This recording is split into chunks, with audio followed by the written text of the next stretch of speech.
be ready to work this week and go, right the ship at home and try to get, we got to protect the band. We got to win at home.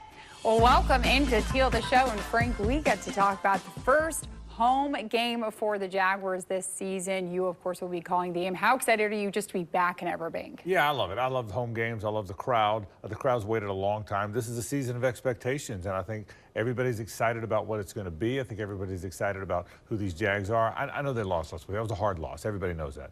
But don't lose sight of the fact they played a very good team, and it took a 52-yarder at the end of the game to beat them. So I think people are excited about this team. I think people are excited about home games. I can't wait.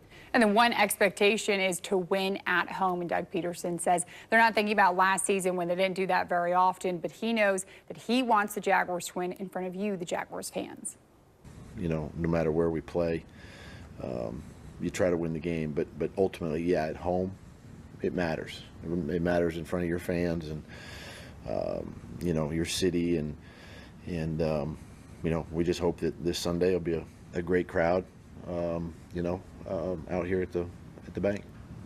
Well, I think everyone is hoping that the Jaguars win this Sunday because it'll also be their first win of this season. Obviously, we'll wrap up the discussions about the loss at the Dolphins, but now a week later, everyone has had some time to reflect on it. What do you think the biggest takeaways were? Well, I think teams are really good, Alessandra, at putting it behind them. They have the 24-hour rule. That means if you win or you lose, you move on. And I think this was a hard one to move on from because you waited 7 months to play a football game, and then you finally, or longer, and you finally play a football game, and it ends the way it did. But I think they put it behind them. I think the takeaways are this. They're pretty good on defense. They played a lot of defensive players, and they, for the most part, shut down a very good Dolphins offense, an offense that led the league in offense last year. So I think there's some good there.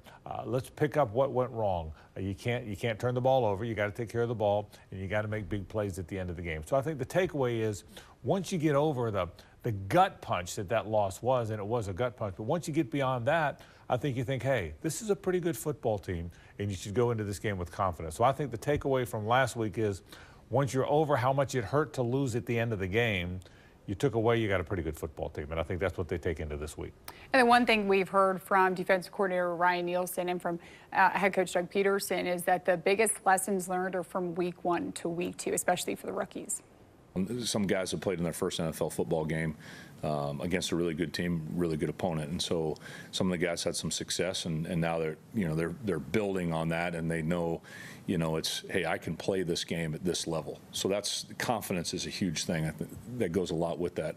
And then some of the guys that, hey, maybe need to do a little bit better, maybe a little bit frustrated or disappointed in their performance, and so they're really focused on this week and taking one day at a time to not let that happen again. So look for a big step from our defense just from 1 week to the next. Hey, well, even for Brian Thomas Jr. in his first game, he's learned that he can catch a very nice touchdown. So there's some positives from week 1 to week 2. But let's talk about some of the not so good news. Tyson Campbell is out with a hamstring injury. How much is that a loss for the Jaguars? Oh, it's a big loss. He's a really good player. That's why he got paid in the offseason. It's hard to play without your best players, and it's always next man up. That's the mentality, not just in the NFL, but in all team sports, it's next man up. But it's hard when the next man up is replacing one of your best players. Tyson Campbell's really coming on. He's a long, physical, athletic cornerback. He got paid for a reason, and he played a very good game last week until he got hurt. So, yeah, that one hurts. But, look, it is next man up. They've got a deep secondary group. Buster Brown, Monteric Brown gets the first crack at it, and I think he's ready to play. He did some good things when he did come into the game. He's done some good things in the past. I also think Jarian Jones will be a factor at that spot as we move along. But, yes, to suggest that losing Tyson Campbell doesn't hurt the football team is disingenuous. It's going to hurt. He's a good player, and it's a passing league, man. And so, yeah, it hurts to not have him, but it is next man up. And, again, I think the way Ryan Nielsen's defense is deployed, you've got a lot of guys back there. There's a lot of match coverage where based on whoever comes into your area, all of a sudden you're like man on him at that point. I think the Jags will be ready. And the nice thing from the Dolphins game is that they were subbing in a lot of guys back there. Jari and Buster Brown, they played a lot. Obviously, Tyson's the main guy back there. So it's going to be hard to lose the leader in the backfield. But it is kind of nice that Jarian Jones and Buster Brown, they already had game reps from week 1. One of the things that I was most taken by in the first game was how many players they did play. And that was hot. and the plan was to play a lot of guys because it was so hot. And you're never in football shape, no matter how good an offseason you have, no matter how hard you work in the offseason, you're never in football shape that first game. You can't be. You haven't had a game in all those months. You're in better football shape game 3, game 4. So the plan was to play all those guys. I thought that really worked. I wouldn't be surprised if you continue to see the backups, Chad Moma and Ventrell Miller at linebacker, all those rotating defensive linemen, a bunch of secondary guys. Would not shock me if you continue to see them use a lot of players, because I thought it really worked in week 1. And you're right, Alessandra, it really works now when you got to replace a guy. If you got to replace a guy, it's good that you've got guys that have played because you were rotating them in. I think you'll continue to see that. Okay, Frank, let's wrap up the conversations from the week 1 loss against the Dolphins. Coming up after the break, we are going to preview the Jaguars' second week matchup against the Browns. Teal the Show will return right after this break. Well, the Jaguars are finally playing a game back in EverBank Stadium, it's EverBank Stadium this week. Did you see the marketing campaign that Trevor Lawrence did with EverBank Stadium? I did. I kind of like it. It's a good name. Hey, hopefully that brings them good vibes and also brings them a win, because they are going to be hosting the Browns. The Browns also 0-1 to start the season. So someone has to win this game and has to win their first game of the season. What do you see? What's the scouting report from the Browns? Yeah, the Browns weren't very good last week against the Cowboys. They were playing at home now. Does that mean the Cowboys are really good? Does it mean the Browns aren't nearly as good as they have been? There's a lot. You can't take too much out of the first week, but they got rolled in that game. They got beaten pretty badly. A few things. Number one, Deshaun Watson's got to play better. He does not look anything like the quarterback that was so good in Houston all those years. Now, he's been through a lot of off-field stuff, been involved in a lot of off-field stuff, been in and out of the lineup, but he's got to play better. He wasn't very good. I think the Browns are very good defensively. I think they've got enough playmakers on defense. But offense, they got to find themselves. You know, Nick Chubb getting hurt really hurt them because he's such a good back. I think one of the best backs in the league. They're without him now. Deshaun Watson has to sort of find his way. So the Browns don't look like the team they've been in the past. I think they were better last year with Joe Flacco, honestly. So they're a team that struggled, and they've got to play better.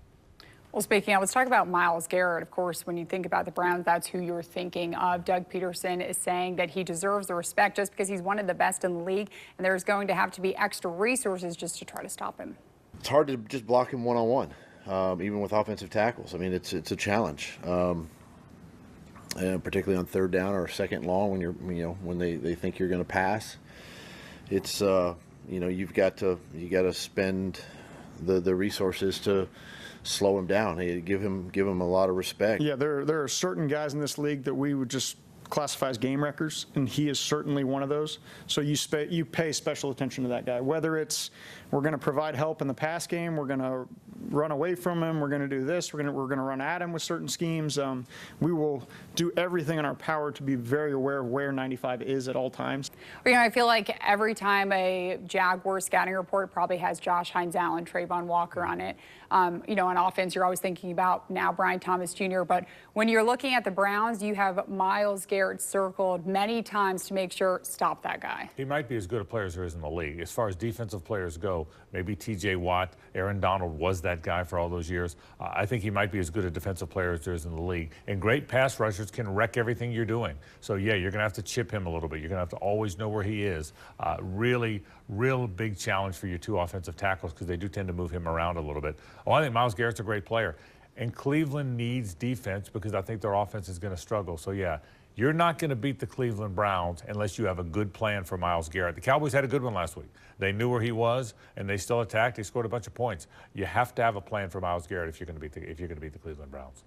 Do you have to have, is there any big plan that the Jaguars are going to have against Deshaun Watson? Because in the first week, he really didn't look good at all. Yeah, we're still learning, Alessandra, what Ryan Nielsen's defense is going to do. You played a really good offense last week. I said this at the top. Really good offense. The team that led the league in offense, and I think shut them down. They hit essentially they had two big plays. 3 big plays overall, but 2 big plays that really were daggers. Other than that, they didn't do much. At the end of the game, they started running the ball because I think the Jaguar defense got worn down in that heat because the offense wasn't staying on the field. But I think the defense is pretty good, but we don't know exactly what he's going to do. You played a way better offense last week than you're going to play this week, and you held your own. So I think they'll be okay against Deshaun Watson.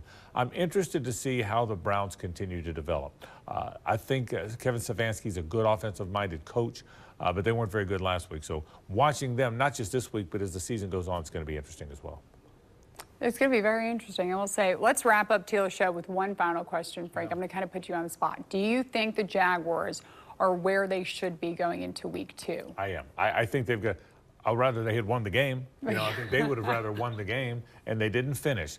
The NFL is, about building your roster to where you're good. They've done that. It's about having the right culture, right quarterback, right coach, right level of communication, right plan on defense. They've done that. The third part is the hard part, and that's making big plays at the end of the game, because that's what elevates you from a pretty good team to a really good team or a great team. That's what they've got to start doing. And no one's going to believe they're going to do that until they start doing it.